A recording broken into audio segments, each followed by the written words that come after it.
Hey, what's up? Welcome back to the lunchroom. I'm your host Chris, and today let's talk some football. NFL Week 4 now in the books. Before we get into some of the Week 4 stuff, we have the halftime show announcement. It was announced Monday Sunday night that Bad Bunny would be performing the halftime show for the Super Bowl for Super Bowl 60 this year, which is interesting. That's an interesting decision. We had Kendrick last year, who I'm a pretty big Kendrick fan, so I definitely enjoyed that. I am Hispanic. For those of you who don't know, I am Dominican, so I have listened to a lot of Bad Bunny before, and I'm not a massive fan of his, but it's definitely a very very nice thing for Latino people to have him headlining the Super Bowl. So not gonna talk about the politics of it because it's a sports show and I want to stay away from that. But nonetheless, Bad Bunny halftime show for Super Bowl 60 in California. So that'll be cool to see. And let's just get right into some of these games. Bucks Eagles. So the Eagles are pretty good. Still not a lot of passing happening in there. AJ Brown and Devontae Smith owners are not happy once again. I mean, they're just bad. They are just bad. It's really not their faults. They end up beating. Their run game is obviously really good, and you are playing a pretty like slightly depleted Bucks team. You got Godwin back. Godwin 10 targets in this game. He has some pretty good volume to him. Emeka and Buka. I said it last week. I said it last week. My touchdown parlay. I said Mbuka would get in the end zone. Now I did say he'd have 2 touchdowns, and he only had one. He had a 77 yarder. So I was a little wrong on that, but he did get in the end zone, so I was right on that part. Yeah, he looked good again.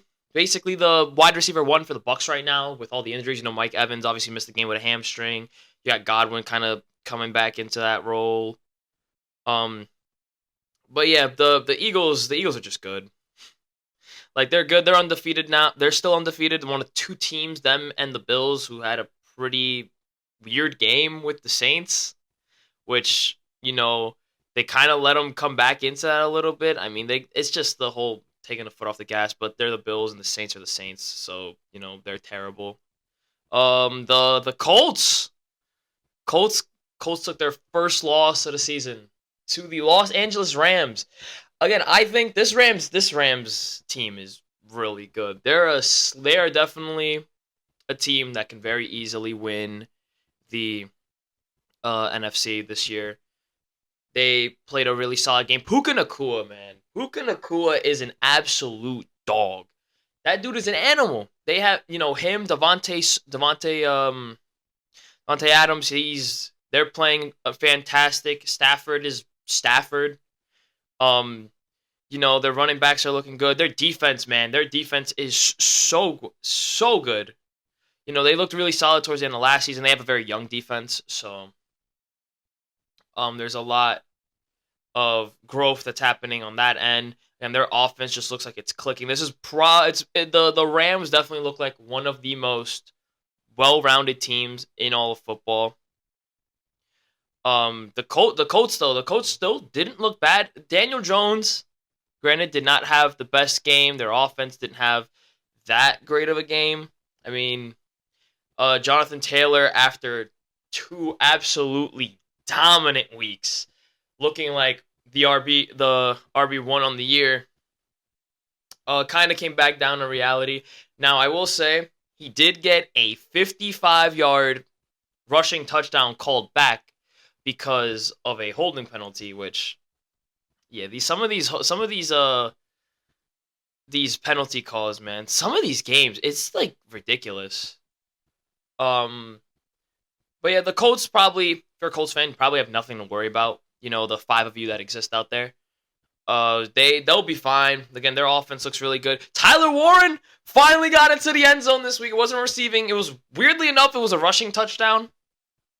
But yeah, he's looking great out of Penn State. I was very big on Tyler Warren coming into the year, and he's finding his footing in this offense and in the NFL. So you love to see it, and like especially from the rookie.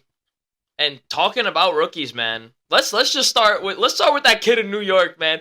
Jackson Dart's first game starting against the LA Chargers. Obviously, Chargers came into the game 3-0, and the Giants are winless. And Jackson Dart looked terrific. He started the game first drive with the rushing touchdown. He looked great. The passing game it looked solid. Unfortunately, though, big injury to Malik Neighbors, which we'll get into in a second. But, the Giants they looked a lot better. They looked like an actual cohesive football team out there. They look great. Cam Scatterboo looked pretty solid following what he was able to do last week against the Chiefs.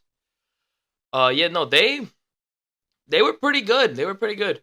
There's definitely a lot of upside with Dart for the rest of the year.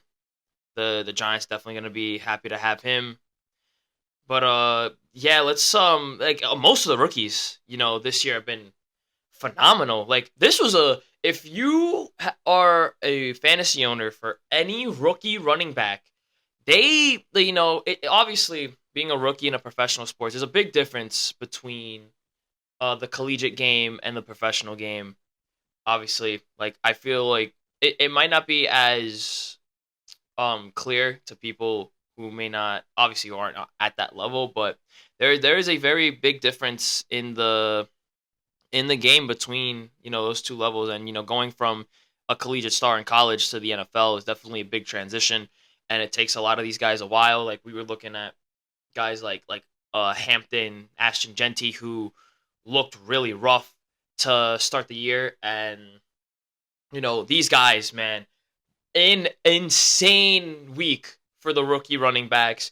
Obviously, starting off with Ashton Genty, a lot of people took him in round 1 of their fantasy drafts, and for good reason. He has a lot of upside in a pretty bad offense, which the Raiders, man, Geno Smith, what is going on with them? Like Brock Bowers isn't getting the ball a lot. They're looking pretty rough. Like the interceptions from Geno Smith are not great, but there is a bright side as a Raiders fan. Ashton Genty finally has arrived. He had 138 rushing yards. He had a touchdown, 17 receiving, and 2 receiving touchdowns. Definitely love to see it from him. Obviously, Hampton with Najee Harris being gone for the year also had followed his amazing week last week up. Again, 128 yards on the ground, 37 in the air, and a touchdown, so he had a great week. Travion Henderson finally found the end zone. That was great for me fantasy-wise. 38 rushing, 14 receiving, 2 receptions. He had a touchdown. Quinton Junkins has been great for the Browns. Probably the only thing good for them on offense through the entire season thus far. Another rookie. 81 on the ground, 33 in the air. He also got into the end zone. RJ Harvey lost me a week of fantasy football. He did pretty good. He had 98 total yards rushing and receiving. Also got into the end zone. Oh my goodness, those Monday night games, man, were god awful to watch. That was not fun football. Woody Marks. I actually picked Woody Marks up in one of my fantasy leagues because I noticed his the amount of snaps he was playing week after week was increasing little by little, and Nick Chubb has not looked that great for the most part this year. And that Texans offense is looking for any signs of life because Nico Collins, as great as a receiver he is, man, their offensive line is terrible. Absolutely horrendous. It's probably the reason CJ Stroud has looked as bad as he has for last year, for this year. Like that O-line cannot protect anything.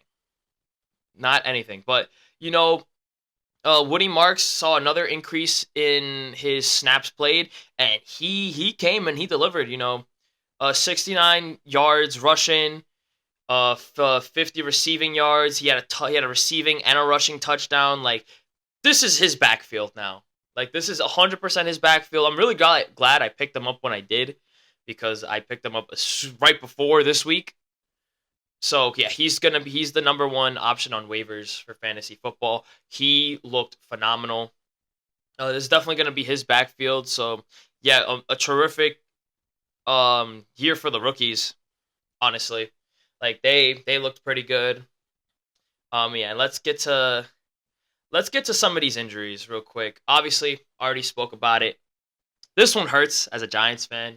Malik Neighbors is out for the year. MetLife Stadium takes another life, man. They take another one. He's out with an ACL injury. Went down off his non-contact.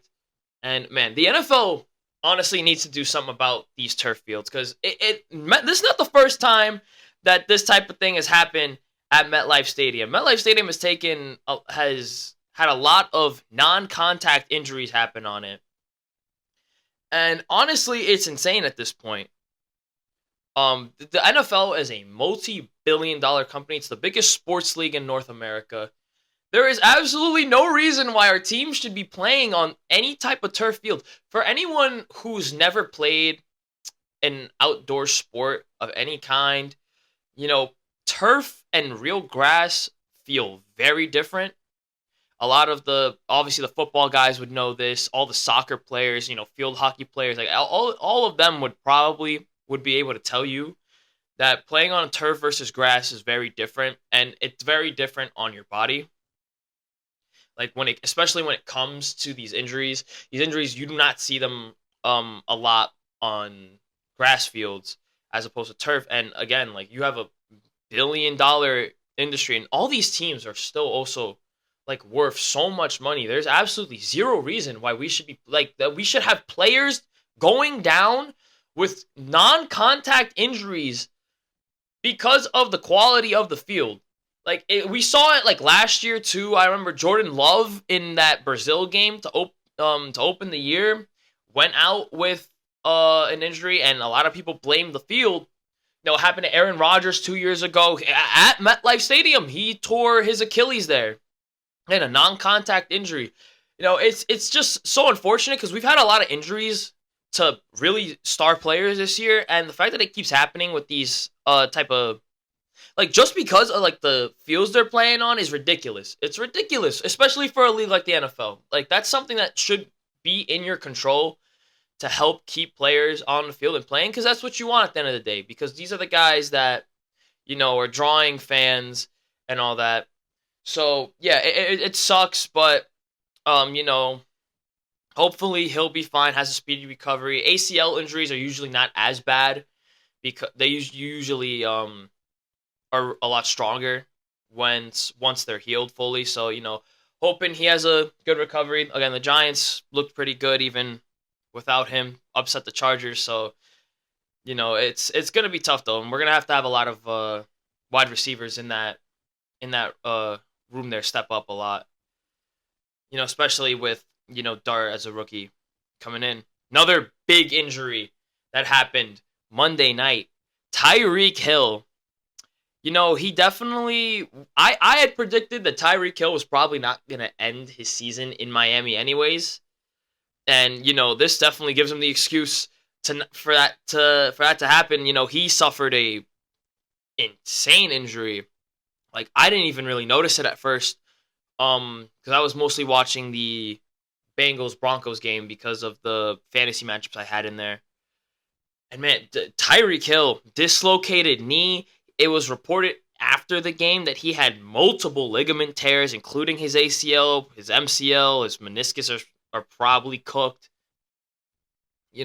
It's insane what has happened with that. Like, that's a devastating injury, very devastating. So yeah, he's probably that might be a career, very big career, because remember, Tyreek Hill is not young. He's like in his 30s already. He's an older wide receiver. He is a star, but like, that type of injury, it's going to take him a while to recover. And even then, like, what is he going to look like afterwards? So, that's very, very unfortunate because, he was looking pretty good before the injury happened. It definitely sucks for him. Might not suck as much for Dolphins fans because, again, he probably wasn't going to finish the year there anyways. So, um, yeah, definitely. Again, for him, hopefully, speedy recovery. But yeah, let's yeah, those there's such a transition. Those Monday night games were both like terrible to watch. I need to know who is making the schedule for the NFL because those games were god awful. You had four teams go out there and just thinking of for one, the game I mostly watched, the Bengals Broncos game, that sucked. Jake Browning, the Bengals front office needs to be doing everything in their power to get Jameis Winston on this team because oh my god, Jake Brown, like, granted, it's not all his fault because when he played in 2023, he didn't look terrible. But man, that offensive line is awful. He can't get anything done. Like Jamar Chase, I'm sorry for all of you who drafted him with the first pick this year. I would have taken Bijan personally, but he's not. He does not have the wide receiver one upside. T. Higgins also not looking great. He's been struggling a whole lot. Chase Brown, I kind of forget that he's even on this team because he barely touches the ball. His production, his opportunities, honestly, have like seemingly vanished, like the Avatar, with Joe Burrow going down with the turf toe. It's like their entire offense has struggled, and like their defense has been terrible. We know their defense is terrible. I'm gonna say it every week because the Bengals defense is awful. But the shining light with this team was their superpowered offense because they have weapons with a star quarterback. And now that star quarterback goes down, and honestly, to anybody who wonders why skill players never win MVPs, I think this is a very good reason. Like the Bengals is really just like a case study of how important a quarterback is to a team's play and performance because without Joe Burrow, they have looked absolutely horrendous. It's insane, like what they've looked like. The Dolphins, I don't even want to talk about it. that game is like there's nothing really apart from the injury to Tyreek to really discuss. I mean, hey, Dolphins, their coaching staff, their GM, they live another week because they got their first win against the Jets. So, they get to keep their jobs momentarily until they probably end up. So, they're not going to finish 0-17. Shout out Matthew Meenan. Yeah, your team's not going to finish 0-17. They might finish like 2-15, but they're it's not bleak for them. Let's get into this Sunday night game because this Sunday night game it was really good. We get Micah Parsons return to Dallas after the trade that happened this past offseason, and this game was really good. Honestly, I don't know how to feel about the Packers defense though anymore because they let a CeeDee Lamb-less Dallas Cowboys team tie. Like the Cowboys put up 40 points against this team. Dak looked fantastic. He's looked good all year. Him and Jordan Love both had over 300 yards and multiple touchdowns in this game. They were both great fantasy options. Romeo Doubs went off. Like a lot of people thought it would probably be Matthew Golden to really step up with all the injuries to the Packers receivers. But, Romeo Doubs, that Guardian cap must be doing something. Like maybe it's making him, I'm thinking it might make him a bigger target because like the thing's pretty huge. It's pretty easy to see a receiver downfield, when he's walking around with that thing. I don't judge players at all for using Guardian caps, but they are funny looking. They are very funny looking. So yeah, he did great. But the fact that this game ended in a tie is insane. I think the NFL needs to do away. Listen, I know that this is not a new thing. I know it's been around for forever. Ties in the NFL, but I think that that's ridiculous. You have this amazing Sunday night game, which really came down to the wire. This game went into overtime, and it was a great watch. Like, it was really fun to watch this game, but and it ends in the absolute most anticlimactic fashion imaginable. Like, the Packers, for one, that final possession was ridiculous. The communication was terrible, and they really almost lost themselves the game on that last play because of the way they managed to clock. I will say that Matthew Golden if Matthew Golden had caught that last catch, I would be like $400 richer. But that's just me. Yeah, so a little disappointed in that, but yeah, so they end up having to kick a field goal for a tie, and it's just like, oh, like it's over, game, it's tied. Not very exciting. It definitely killed like kind of the vibe with the game. That's ridiculous. You have great performances on both sides that kind of seem a little irrelevant because no one won or lost. Like I will say I do like the improved overtime rules that the league has because they kind of just switched it to the playoff rules for the regular season also, so both teams do get a possession each at the bare minimum. But the fact that you can still end up in a tie is ridiculous. Like, come on, what other? I mean, I guess soccer, but like, what other like major sports like that can you end like a game in a tie? Like, there needs to be the NFL has probably has had historically the worst overtime rules in all of sports. So I'm just saying I think that the NFL really needs to change that again. And it's really crazy the way that the commentators were hyping up the new overtime rules for the game to just end like that. It is kind of ridiculous to me. But and then looking over to next week, we got tonight, Thursday night, we have the Niners and we have the Niners and Rams playing. Man, I didn't even mention this in the injuries. Why is this entire 49ers offense just hurt? The entire Niners offense is injured. Like, Brock Purdy's ruled out for this game. Their backup, Mac Jones, has been dealing with injuries. Ricky Pearsall's been ruled out, and he's been fantastic for people. Jawan Jennings is out. Obviously George Kittle's been out for a couple games. He's not gonna play. They got some linemen that are out. It's like everyone in the 49ers offense is hurt, but Christian McCaffrey. Of all of the players on the Niners to have injury issues, CMC has seemingly, besides like a little bit in week 1, has been unscathed by injuries. Who would have thought that in the year 2025 that CMC would be the only one on this team, on this offense, that's not hurt? It's almost like everyone, it's like they took McCaffrey's injuries and decided to split it off into everyone else. Like, everyone deals with a little bit of injury here and there so that CMC can stay healthy, because that's honestly what it feels like. McCaffrey being the only one not hurt is honestly a miracle if you really think about it. But yeah, that's what that's looking like. Obviously with all the injuries, Rams are probably going to take this game.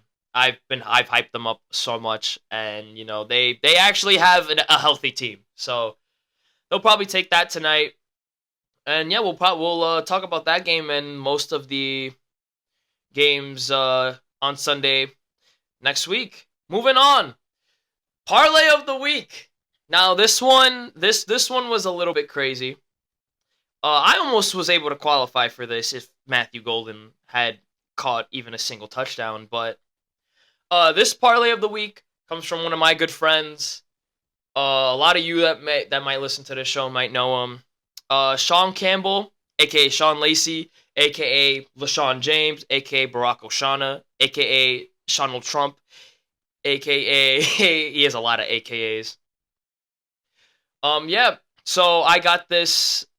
I think this is an 8-legger. This is from the Sunday night game. Dak Prescott, three three touchdown, one touchdown pass. He had three. Jordan Love, one touchdown pass. Josh Jacobs, anytime he scored twice. George Pickens, three receptions. I mean, he's their wide number one option. Romeo Dobbs, three receptions. I guess he predicted the insane Romeo Dobbs week. Dak Prescott, 175 yards. Jordan Love, 175. They both had over 300. Tucker Kraft, three receptions. Uh, Kevontae Turpin, two receptions. And Javonte Williams, 30 yards. That hit for a lot of money. I think it was 10. I think it was about 10 to win 175. So, congrats, John. Parlay here. Um, y'all might want to hit him up next week to send you guys one because it seems like he knows what he's doing. For the anytime touchdown, for my anytime touchdown parlay for this week, honestly, let's run. I'm sticking with my boy. Let's run back Tyler Warren anytime. He got in the end zone again. Again, it was a rushing touchdown, but he might get his first receiving one this upcoming week. They have a pretty good matchup. So, yep, Tyler Warren anytime. Come back to me when it happens. But yeah, let's move on to some NBA stuff. NBA preseason is finally here. Obviously the regular season doesn't start for another about 3 weeks, late October. But NBA preseason is back. So I mean that's something. We have I did see earlier, my boy on the New York Knicks, Deuce McBride, had himself a pretty good game. So yeah, they're playing those games overseas this year, probably similar to what the NFL has been trying to do with their overseas marketing. But we had the rest of the media day stuff that went down. The Golden State Warriors finally through the entire offseason decided right before training camp, right before preseason, to finally make some moves. To start off, Jonathan Kuminga has finally signed a contract with the Golden State Warriors. I mean, shout out to Kuminga, right? Like, let's just give the boy a little applause here. But yeah, he finally signed a contract, 2-year, $48.5 million. I heard that there was going to be an option for them after the first year to renegotiate next summer. So, I mean, we'll see what that looks like. But he will be on the roster again for this year after a summer of just constant arguing back and forth. The Warriors also went ahead and signed Seth Curry to a 1-year deal. They signed Al Horford to a multi-year contract. Now, I really thought that Al Horford was going to retire soon, honestly. Like, he's getting up there in age. He's, like, in his late 30s. Like, I thought that he would probably be somebody that would probably hang it up soon. But no, he's going to Golden State to compete a little bit. And, that definitely helps the Warriors out a lot. You get a big man who can, shoot the ball, space the floor. And still play, some defense, even at his older age. So, I mean, that's great. That's great for them. Obviously, they got the first full season now of Jimmy Butler to look forward to, which, again, after signing Jimmy Butler, or trading for him, excuse me, the Warriors looked great. A lot of people really think they could have made the conference finals had Steph not gone down with the injury against the Timberwolves. So, I mean, we'll see how they look coming into the year. Again, the Western Conference is an absolute dogfight, so it's gonna be tough for them. Anthony Davis apparently is going to have to wear protective eyewear for the rest of his career. Right now, Anthony Davis is sporting a pretty nice Sharingan there. For all my anime fans. So yeah, he's gonna have to wear some goggles now for the rest of his career. So I mean, as somebody who has worn goggles before playing sports, it's not terrible. It definitely a little less aura, but At this point, I feel like as long as he's actually able to be on the court and wear them, I mean, I don't think he's gonna care too much. But yeah, he's probably gonna be end up wearing them for the rest of his career. I did see some. I did see on the post on Instagram about that. I did see one person in the comment section comment Kareem Abdul Jabbar, and I just thought that was funny. Yeah, that's a little something. Obviously, the Clippers, we got to see CP3 back in the um Clippers gear. That's nice for him, especially for us that grew up with him on the Clippers. So that's nice. Kawhi Leonard was obviously asked by reporters about the situation with him that we talked about 2 weeks ago.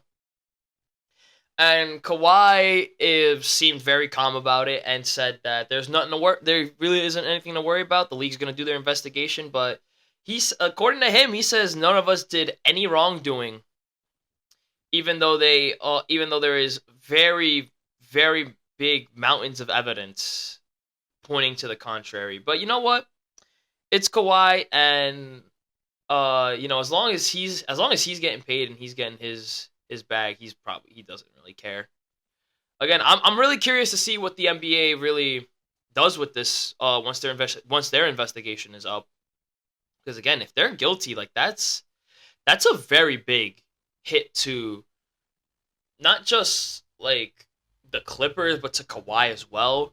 Like again, like it's like we said 2 weeks ago, his contract might just get voided here. They might really throw the book because if we have teams trying to circumvent the salary cap in this way, like that can be a very big detriment to them as a team. So we're just gonna have to wait and see what happens with that whole situation. But yeah, it's absolute lunacy coming out of the Clippers. But we got that's really much it for what's going on in the NBA. It's obviously preseason starting, so we'll get to see some new players on their teams before the start of the regular season, and hopefully these next 3 weeks go by fast because definitely missing some NBA basketball.